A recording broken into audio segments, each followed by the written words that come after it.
here.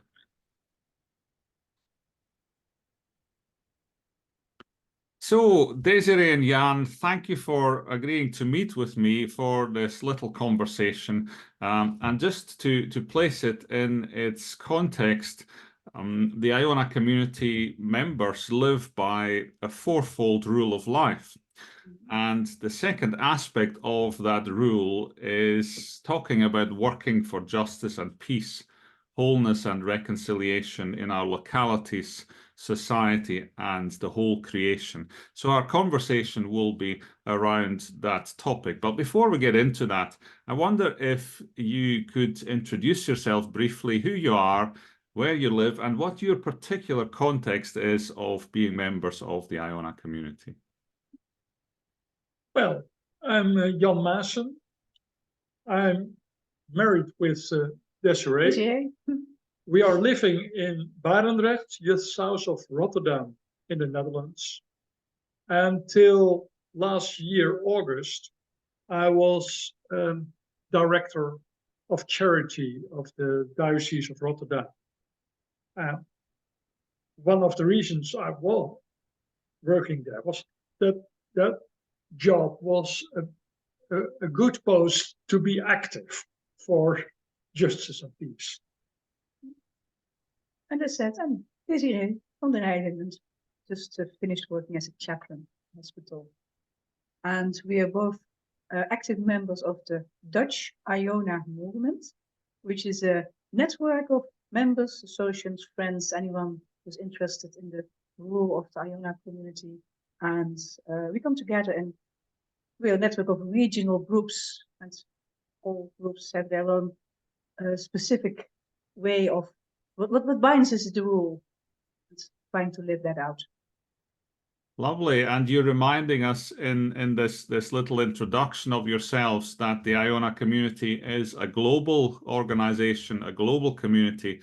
And thank you for sharing a little of how that looks like in the Netherlands. So when I look at the second aspect of this rule, I can't help think that it's relatively easy to say that we strive to work for justice and peace as members of the Iona community. But in view of all the wars that are going on in the world at the moment, and also in view of a climate crisis that everyone is very familiar with, and that begins to affect pretty much all of our lives at the moment, how does it look like in practice for you to live out your own commitment to justice and peace in the Netherlands? I think this is where our regional groups come in, because we're all struggling at the moment.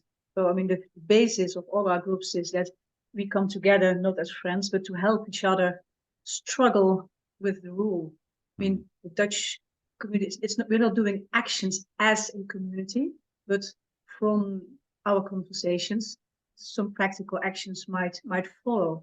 So at the moment, of course, I mean, looking at our own region, the last meeting was on our struggle with the world, with all these ongoing wars. I mean, we all started off as pure pacifists, but that's not as easy as it has looked 20, 30 years ago. And I think in the Netherlands, what we're most active in at the moment is both climate. Lots of our groups either join climate demonstrations, also under the banner of the Dutch Iona group. We had a sit-in in the bank as part of our annual Iona weekends, just to remind them how they invest their money. But also, I mean, LGBTQ+ is something we're really initiatives come from groups or people who are active feel the support of the group, especially with LGBTQ+. It's in this, we've got some people who are, high visibility in discussions within the more right-wing churches, which can be very tiring and very, very nasty. And it helps them to have a support group standing around them.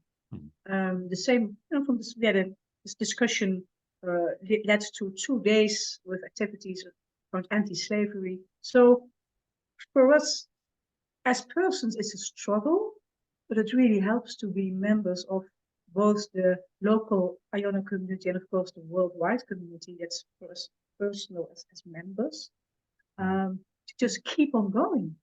Because there's no easy answers. No. I mean, when I was 18, the world was much more simple than it is today. Oh, I thought it was. Yes, there was one big problem. You were for or against nuclear weapons. That was it. Yeah. Right. So Jan, do you have could you give us some examples of what that struggle looks like in the Netherlands?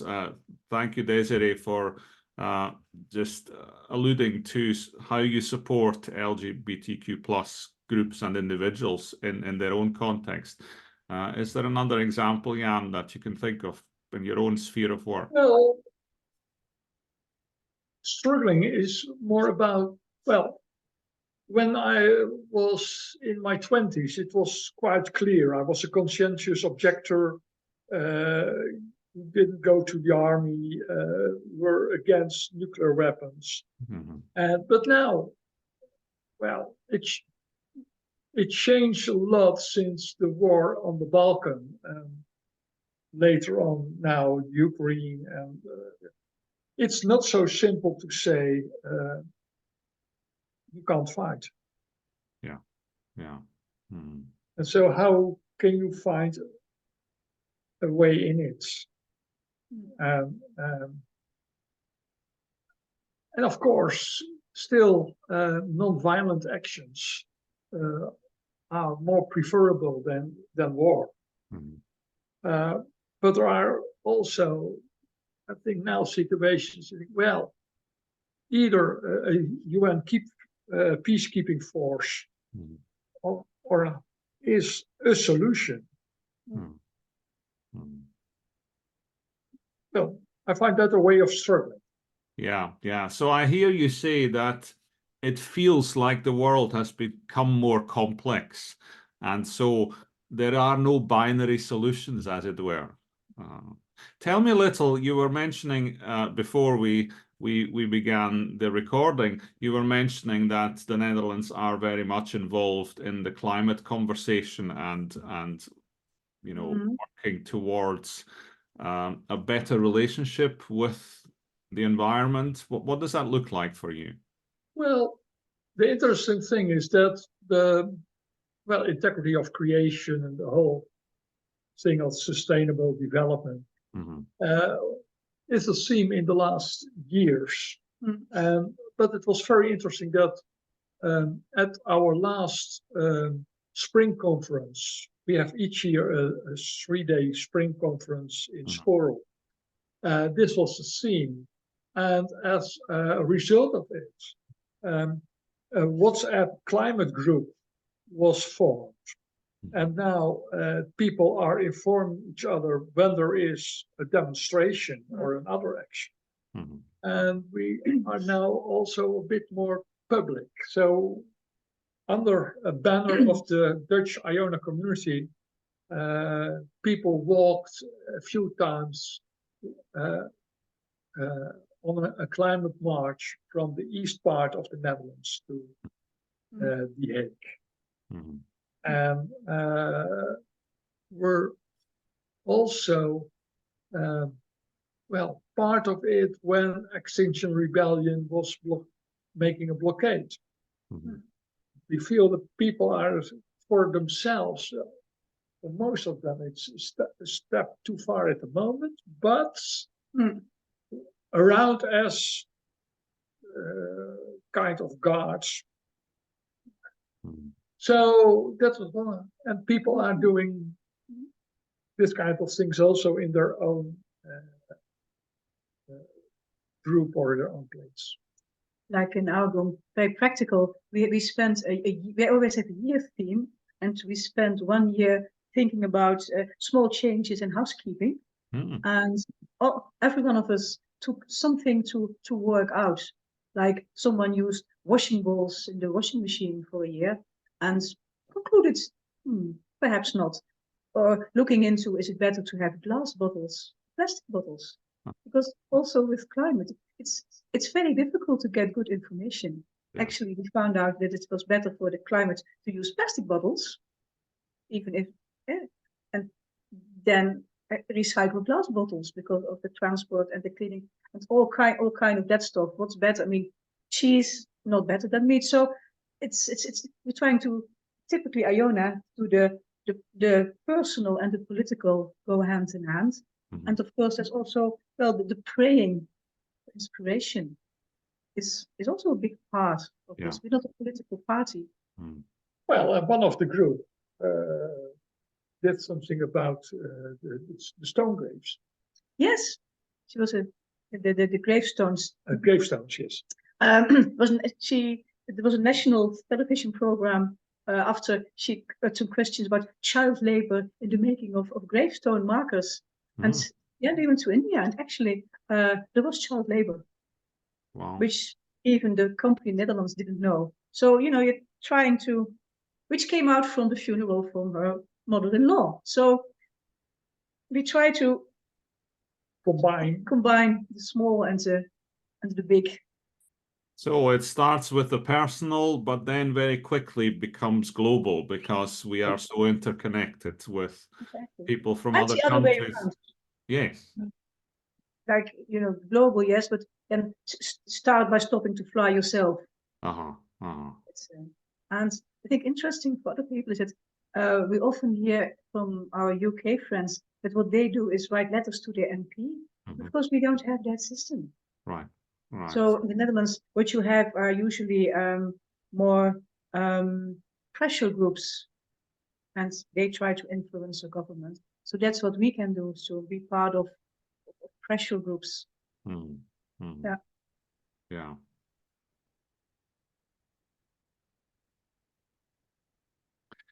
Thank you for sharing those different ways in which, as members of the Iona community, you interact with that second aspect of the rule.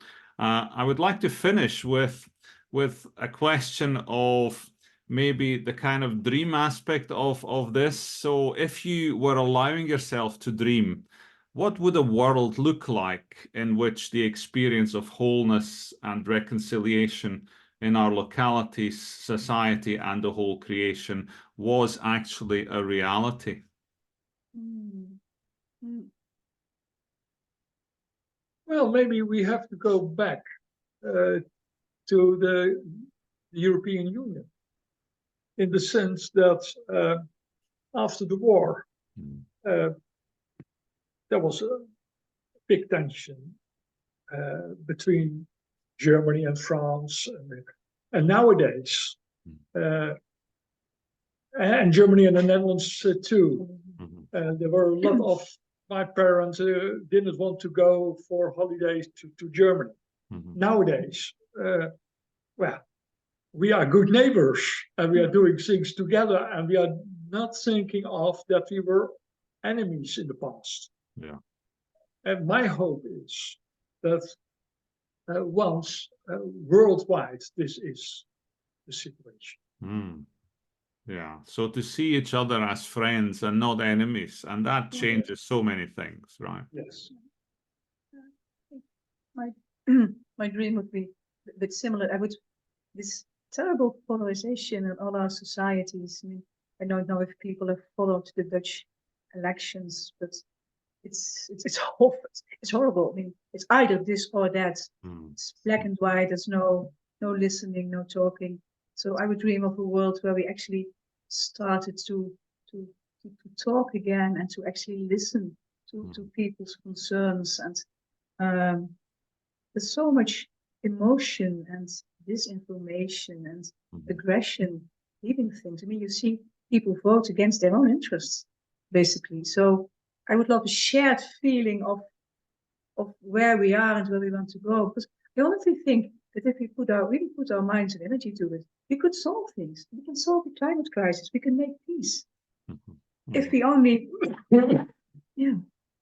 found each other, and we don't have to agree on anything, but we are big Dutch people traditionally are big on consensus. And it's gone out of the window. I hate you, so you're wrong.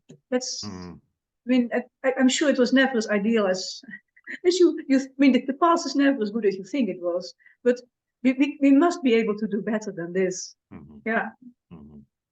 And therefore, I think there's even, I noticed that these international ecumenical, groups like the Iona community with all their meetings, continents, it's one of the few places for me Mhm. where, I mean, they're like-minded people. That's okay on the downside, but at least they're people from different cultures and backgrounds, Mhm. where we can actually ask questions.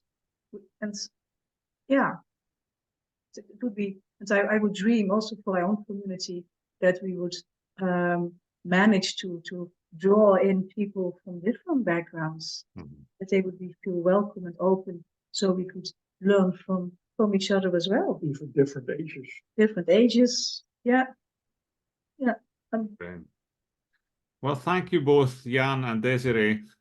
You leave me with a picture of people who at the moment maybe are standing on opposite sides of a fence, of somehow cutting a hole in that fence and building that conversation at the demarcation line, where at the moment it seems difficult to cross over. Thank you for your insight into your part in the Dutch Iona community, and also in sharing your own thoughts around the second aspect of the rule. Okay.